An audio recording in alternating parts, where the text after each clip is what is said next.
ഓ കിടില ഷോട്ട് പക്ഷെ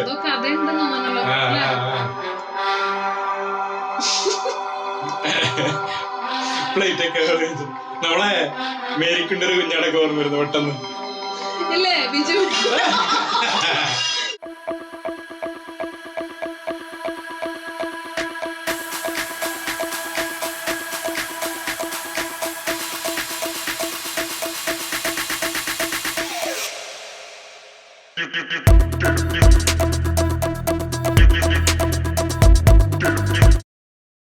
hi, enjoy ജഗയുടെ പുതിയ റിയാക്ഷൻ വീഡിയോയിലേക്ക് സ്വാഗതം. അപ്പൊ നമ്മൾ ഇന്ന് റിയാക്ഷൻ ചെയ്യാൻ പോകുന്നത് നമ്മുടെ ദിലീപേട്ടന്റെ വോയിസ് ഓഫ് സത്യനാരായൺ മൂവിയിലെ നെക്സ്റ്റ് സീനാണ്. അപ്പൊ കഴിഞ്ഞ സീനിൽ നമ്മൾ കണ്ടിട്ടുണ്ടായിരുന്നു ആ ഒരു കോമഡി ട്രാക്കിൽ തന്നെയായിരുന്നു കഴിഞ്ഞ സീൻ പോയിട്ടുണ്ടായിരുന്നത്. നമ്മുടെ തളവർക്കായിട്ട് ഇടക്കിടക്ക് ഒരു ഇങ്ങനെ ഒരു സംഭവം ഉണ്ട്, വരസലുണ്ട്.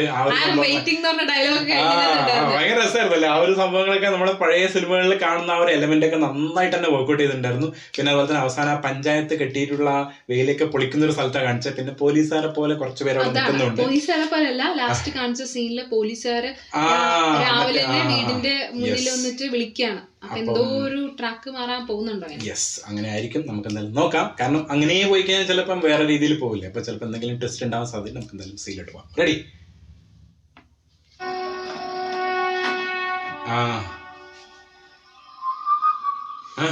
സത്യനാഥൻ ആരോട് രാവിലെ സത്യനാഥൻ അന്വേഷിച്ചേ? ഞാനാന്ന് തോന്നുന്നു സാറേ. എന്തേ? ഒന്ന് സ്റ്റേഷൻ വരെ വരാൻ എസ് സാർ പറഞ്ഞു. ഞാനാണെന്ന് തോന്നുന്നു സാറേ. ഇന്നലെ നീ എന്ത് പ്രശ്നം ഉണ്ടാക്കിയത്? ഞാൻ ഇന്നലെ എന്തെങ്കിലും പ്രശ്നം ഉണ്ടാക്കിയ? പ്രസിഡന്റ് തലയെടുക്കുന്നൊക്കെ പറയണ്ടായിരുന്നു. തലയെടുക്കുന്നൊക്കെ എത്ര മണിക്ക്? ഉടനെ വരണം. എത്ര മണിക്കാണ്? ഈ പ്രസിഡന്റിനോട് ഇത്ര വൈരാഗ്യം വരാനുള്ള കാര്യം എന്താ? സത്യം പറയണോ സാറേ? അതല്ലേ നല്ലത്. ഓക്കെ, ഈ പ്രസിഡന്റ് വെറും കള്ളന. ഈ നാട് കട്ടുമുടിക്കുന്ന ഒരു നികൃഷ്ട ജീവി. ഈ പ്രസിഡന്റിനെതിരെ ഒരു ഹൈ ലെവൽ അന്വേഷണത്തിന് വല്ല സ്കോപ്പ് ഉണ്ടോ സാറേ? He's saying the president is a thief. The president is looting the entire country, and there should be an inquiry set up against the president. And the president is a dirty animal. അദ്ദേഹത്തെ ഉപദ്രവിക്കുന്നു പറഞ്ഞു ഇന്നലെ രാത്രി. അതുണ്ടാവും, പറഞ്ഞു പോവും സാറേ. എന്താണ് ഈ നാട്ടിൽ കാണിക്കുന്നത്? ഇങ്ങനെയുള്ള ഒരു പ്രസിഡന്റ് എന്നെ പോലെ രാജ്യസ്നേഹവും പൗരബോധമുള്ള ഒരാൾ അനീതിക്കെതിരെ പ്രതികരിക്കുന്നത് തെറ്റാണോ സാറേ? നമ്മൾ പ്രതികരിക്കട്ടെ സാറേ. പ്രസിഡന്റ് ആണ് അത്രേ. പ്രസിഡന്റ്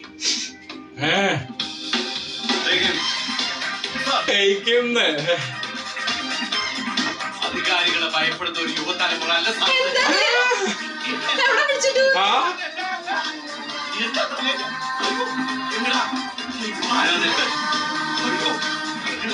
റെക്കോർഡൊക്കെ ചെയ്തില്ലേ? മറ്റേ സംഭവങ്ങളൊക്കെ പറഞ്ഞോണ്ടാണ് ഇനി.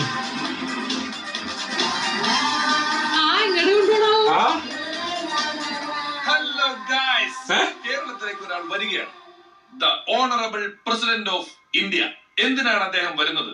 അദ്ദേഹം വരുന്നത് ഒരു വൈദ്യരെ കാണാനാണ്. പേര് പറയാതെ വൈദ്യർ എന്ന് പറഞ്ഞാൽ നമ്മുടെ മനസ്സിലേക്ക് ഓടിയെത്തുന്നത് ഒറ്റ മുഖമാണ് ഗൈസ്. സോ എന്തിനായിരിക്കും ഗൈസ് അദ്ദേഹത്തിന്റെ പത്നിയുടെ ആരോഗ്യനില കേട്ടതായിരിക്കുകയാണ്. അതിന് വൈദ്യരെ കാണുന്നതിന് വേണ്ടിയാണ് അദ്ദേഹം കൊച്ചു കേരളത്തിലേക്ക് വരുന്നത്. പ്രസിഡന്റ് വരുന്നത് വൈദ്യരെ കാണാനാണല്ലേ? അതെ, പക്ഷെ അത് അന്വേഷിച്ചില്ല. അപ്പൊ 50 വർഷത്തിന് വരും. ഈ പ്രസിഡന്റിന്റെ വരവും 50 വർഷം തമ്മിൽ ഒരു ബന്ധവുമില്ല. പ്രസിഡന്റ് എന്ന് വരുന്നു അന്നായിരിക്കും 50. മനസ്സിലായാ? സ്റ്റീഫൻ ഫ്രോക്സിന് നിങ്ങളോട് പറയാനുണ്ട്. കാരണം പ്രസിഡന്റ് ഈ കൊച്ചു നാട്ടിലേക്ക് വരുമ്പോൾ ഇവിടെ ഒരാൾ അദ്ദേഹത്തിനെതിരെ ഭീഷണി മുഴക്കിയിരിക്കുകയാണ്. ഒരുക്കിയ സെക്യൂരിറ്റി ഫെൻസിംഗ് ചവിട്ടിപ്പൊളിച്ച ഒരാളാണ് അദ്ദേഹം. ആരാണ് അയാൾ? എവിടെയാണ് അയാൾ? മറ്റേ പ്രസിഡന്റ്. കാരണം ഇംഗ്ലീഷിൽ വേർഡ് പറഞ്ഞപ്പോ മറ്റേ പഞ്ചായത്ത് പ്രസിഡന്റ് എന്ന് പറഞ്ഞില്ല. കഥ മാറി. പ്രസിഡന്റ് അപ്പൊ മറ്റേതല്ലേ സെക്യൂരിറ്റി. ഇതാ നാഷണൽ ലെവലിലോട്ട് പോയി. അതെങ്ങനെ പോയോ? അത് മറ്റവര് വന്നിട്ട് അവിടെ നോക്കുന്നുണ്ടായിരുന്നില്ലേ? വെയില് ചവിട്ടി പൊളിക്കുന്നു. അതാണ് പ്രസിഡന്റിനെ കുറിച്ച് എന്താ, പ്രസിഡന്റ് എന്താ ദേഷ്യം എല്ലാം പറഞ്ഞു.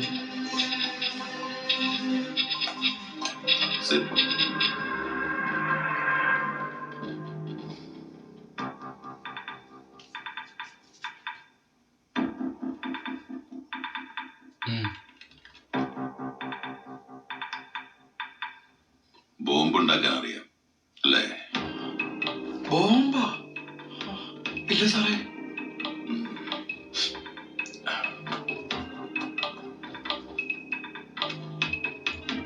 ഓ മറ്റേത് ജോലി ചന്ദ്രന് ദിനേശിന് വിട്ട ചാക്കിൽ കുപ്പിച്ചില്ല. ഇതെല്ലാം താങ്കളുടെ ഷോപ്പിൽ നിന്ന് കിട്ടിയതാണ്. ദൈവമേ. ബോംബുണ്ടാക്കുന്ന സാധനങ്ങൾ. സാറേ ഇത് ബോംബ് ഉണ്ടാക്കാൻ വാങ്ങിച്ചതല്ല. ഈ കരിമരുന്നും ആസിഡും ഈ കുപ്പിച്ചിലൊക്കെ ഉണ്ടല്ലോ, എനിക്ക് ഫർണിച്ചറിന്റെ ഷോപ്പാണേ, അതിന്റെ ആവശ്യങ്ങൾക്ക് വേണ്ടിട്ടാണ് ഞാൻ ഇതൊക്കെ വാങ്ങിച്ചത്. ഫർണിച്ചർ ബിസിനസിനാ ഇതെന്തിനാ? അത് ഈ ഫർണിച്ചറിനൊരു ആന്റിക് ലുക്ക് ഉണ്ടാക്കാൻ വേണ്ടിട്ടാ ഞാൻ അതൊക്കെ ഉപയോഗിക്കാറ്. അത് തട്ടിപ്പല്ലേ?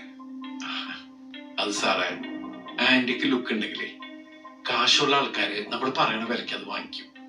പിന്നെ കാശുള്ളവന്റെ കൊഴുപ്പല്ലേ സാറേ പാവപ്പെട്ടവന്റെ പഴുപ്പ്.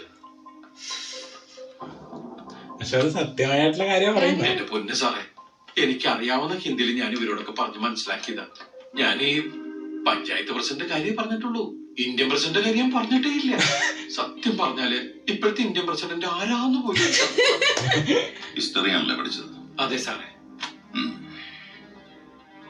ഇത് താങ്കളുടെ ആൻസർ ഷീറ്റിന്റെ കോപ്പിയാണ്.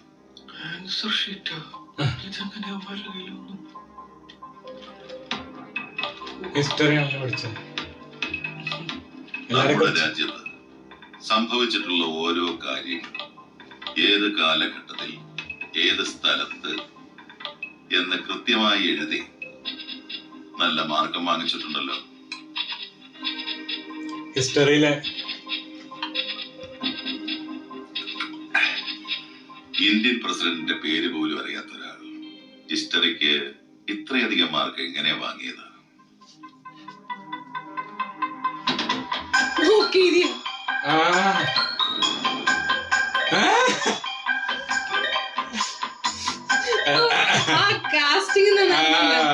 കോപ്പി അടിച്ച് എഴുതിയതാണ്. അതെ സാർ, ഞാൻ ഈ തുണ്ടിലൊക്കെ എഴുതി കൊണ്ടുപോകും. എനിക്ക് ഈ സ്ഥലങ്ങളുടെയും ആളുകളുടെ പേരും ഒന്നും കൂടെ തലയിൽ നിൽക്കില്ല. അടുത്തെന്താണാവോ? കോളേജിൽ പഠിക്കുമ്പോ ഒരു മർഡർ കേസിൽ സത്യനാഥന്റെ പേര് പരാമർശിച്ചിട്ടുണ്ട്. അന്ന് അതിലറിയാണ്ട് വിട്ടുപോയതാ. പിന്നീട് എന്നെ അതിൽ നിന്ന് ഒഴിവാക്കി. സ്വന്തം കാര്യം മാത്രം നോക്കി ജീവിക്കുന്ന ഒരു സാധാരണക്കാരനാണ് സാറേ ഞാൻ. താങ്കളെ അറിയാവുന്നവർ പറയുന്നത് അങ്ങനെയല്ലല്ലോ. ഞാൻ ഈ അവസ്ഥയിലാവാൻ കാരണം ഈ ചെറുക്കൻ ഒറ്റെടുത്തന. പഞ്ചായത്ത് പ്രസിഡന്റ് കള്ളനാണെന്ന് അയാളുടെ മുഖത്ത് നോക്കി പറഞ്ഞു. അത് മാത്രമല്ല, പാർട്ടി പ്രസിഡന്റ് വെട്ടും കുത്തുമൊക്കെ നടത്തുന്ന ആളാണെന്ന് അവരുടെ ഓഫീസിൽ ചെന്ന് പറഞ്ഞു. പ്രസിഡന്റ് എന്ന് കേട്ട അവന് ഭ്രാന്ത. കണ്ടാലൊരു നിഷ്കളങ്കനാണെന്നൊക്കെ തോന്നുമെങ്കിൽ ആ ചെറുക്കൻ ഒരു ഭീകരന സാറേ. എല്ലാ പ്രസിഡന്റുമാരെ അവൻ തട്ടും. പിന്നെ താങ്കൾ സൂസനമായി ഒളിച്ചോടിയ അതേ രാത്രിയാണ് താങ്കളുടെ അച്ഛൻ മരിച്ചത്. ആ മരണത്തിൽ സത്യനാഥന് പങ്കുണ്ടെന്ന് ചിലർ ആരോപിച്ചിരുന്നു. അതൊക്കെ വെറുതെ പറയണേ സാറേ. അന്നത്തെ സംഭവത്തിന് ശേഷം സൂസനയുടെ വീട്ടുകാര് പറഞ്ഞു വരുത്തിയതാ. സ്വന്തം അച്ഛനെ ആരെങ്കിലും അങ്ങനെ കൊല്ലൂന്ന് വിചാരിക്കും സാറേ. ചിലർ വിചാരിക്കും അച്ഛനെ കൊല്ലണമെന്ന് വിചാരിക്കും. ചിലപ്പോ ഒരു രാജ്യത്തിന്റെ പ്രസിഡന്റിനെ പോലും. മൊത്തത്തില് മാറി. His past is very suspicious, so I cannot take any risk. We have to put him on the list. ജയിലിലോട്ട് പോയി. പ്രസിഡന്റിനെതിരെ ഏതെങ്കിലും തരത്തിൽ ഭീഷണി മുഴക്കിയ ഒരാള് പ്രസിഡന്റ് വരുന്ന സംസ്ഥാനത്തുണ്ടെങ്കിൽ അയാളെ കരുതൽ സ്ഥലങ്ങളിൽ വെക്കും. അതാണ് നിയമം. ഇയാൾ ആ ലിസ്റ്റ് കയറി കൂടി. കൺഗ്രാജുലേഷൻ. ഓ മറ്റേ ടൈപ്പല്ലേ, ജയിലിലോട്ട് പോകേണ്ടി വന്നു. കുറച്ചാലോ വന്ന് പോണവരെ. പേടിക്കാനൊന്നുമില്ല. ഈ മനുഷ്യാവകാശ പ്രശ്നങ്ങളുണ്ടല്ലോ, അതുകൊണ്ട് നമുക്ക് കുറച്ച് ഫ്രീഡം ഉണ്ട്. സമാധാനായി. എല്ലാം മാന്യന്മാരാണ്. ഇത് ആരാത്? ആ ഇത് അത്യങ്ങേരല്ലേ? ആര് ഒരു ധൈര്യം കൊണ്ടുവന്നിട്ടാട്ടോ. ബീഡി വലിക്കാൻ ചായ എങ്ങനെയുണ്ടല്ലോ? കാശ് തേടി അലഞ്ഞപ്പോ എന്നുടെ മുമ്പിൽ വന്നൊരു പുന്നാരിയെ, ഒരു നല്ല ചായക്കായി പൈസ തരാണ്ട് പോകരുതേ, അകലത്തുനിന്നും വന്നൊരു പുന്നാരിയെ. ഇവനാണ്ട മുതല് ഇവൻ തന്നെ. ഇവനെവിടെങ്ങളാ സ്ഥലം മാറ്റാ 6-ാം നമ്പറിൽ. അത് ബാലന്റെ സെല്ലല്ലേ? ബെസ്റ്റി നല്ല ഇതല്ലേ ജോജു പറഞ്ഞത്? അളിയാ എന്നാ പൊയ്ക്കോളി. ആ പെർഫെക്റ്റ് ഓക്കെ അല്ലേ? ബാലൻ റിവൈന്റെ കയ്യിൽ നിന്ന് കൊട്ടും കൊലപ്പുള്ളിയാണ്. ഒരു കൊലയല്ല, ഒറ്റയടിക്ക് 19 പേരെ കൊന്നവരാണ് അവൻ. Perfect okay. ഒരു ഒന്നൊന്നര സാധനം. മച്ചാൻ പോ. ബാലന്റെ സെല്ലിലോട്ട് നല്ല കാര്യത്തിലല്ലേ? ബാലനിനെ പച്ചക്ക് തിന്നും. പേടിപ്പിച്ച്. സത്യ ചെരുപ്പൂരിട്ട് ഐശ്വര്യ അദ്ദേഹം കഥ കഴിഞ്ഞു മോനെ. ജില്ലാ ജയിലല്ലേ, അതാണ് അങ്ങനെ ഒരു മറ്റേതുള്ളൂ.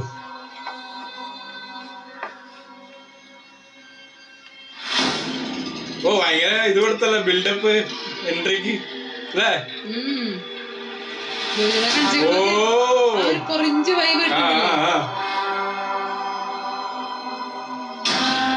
മോനെ എന്താ സാധനം കിടുവീച്ച് കൊടുത്തോളൂ.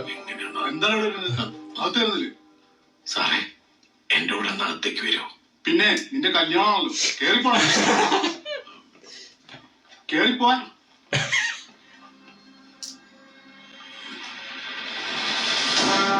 ഓ കിടില ഷോട്ട് പക്ഷെ. എന്തോ കഥ ഉണ്ടെന്ന് തോന്നണല്ലോ.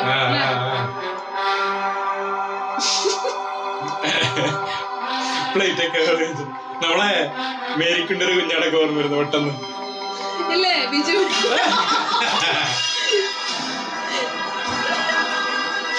ഇല്ലേ അതുപോലെ ഒന്നുമില്ലേ? ദൈവമേ.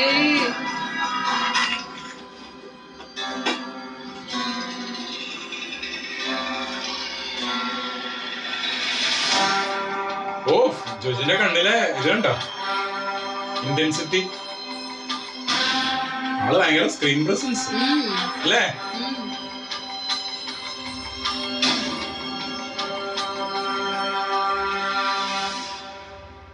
പൊളിച്ചടിക്ക് സീൻ.